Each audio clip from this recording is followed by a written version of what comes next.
কে Sumana baby, টাকা জোগাড় হয়েছে নাকি তোমার চোলোহারি নিয়ে যাব? কাল না এসে তোমার আরো একদিন সময় বেশি দিয়েছি।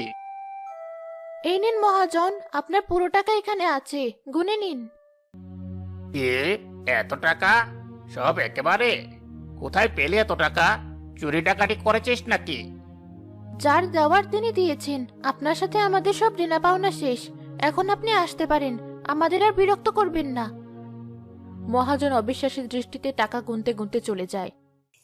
মা, আমরা শোধ করে দিয়েছি, আমাদের আর কোনো দেনা নেই, আমরা এখন মুক্ত।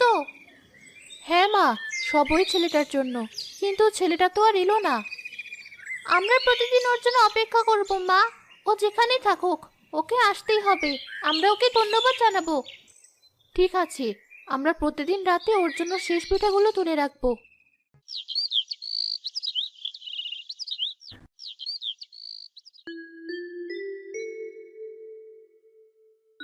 কিরে নায়া, তোদের তো দিনই বদলে গেছে, এখন তোরা বড় লোক, আমাদের কি আর মনে আছে?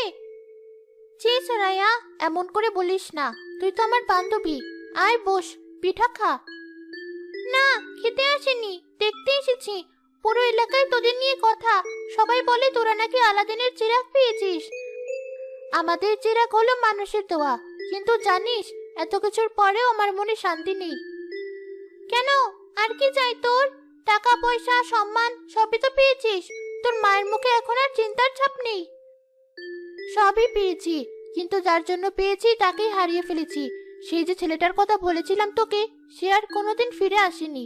মা প্রতি রাতে ওর জন্য পিঠা বানিয়ে বসে থাকে। হয়তো সে অন্য কোথাও চলে গেছে, তার কাজ ছিল দোয়া করা, সে করে চলে গেছে। না, আমার মন বলে ও এখানে কোথাও আছে, আমি ওকে খুঁজে বের করবই। ওর এই ক্ষুধার্ত চোখ দুটো আমি কোনোদিন ভুলতে পারবো না।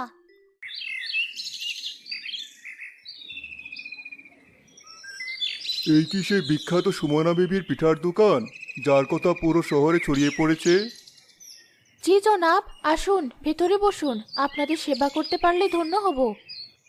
আপনার দোকানের অনেক প্রশংসা শুনেছি, সবাই বলে আপনার হাতের পিঠায় নাকি জাদু আছে। আজ পরীক্ষা করতে এলাম। জাদু নয় আপা, সবই সৃষ্টিকর্তার দয়া আর আমার মেয়ের হাতের যত্ন। আপনারা বসুন, আমি পিঠা দিচ্ছি।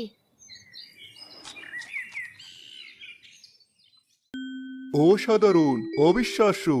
জীবনে কত পাঁচতারা হোটেলেরও পিঠা খেয়েছি, কিন্তু এমন স্বর্গীয় স্বাদ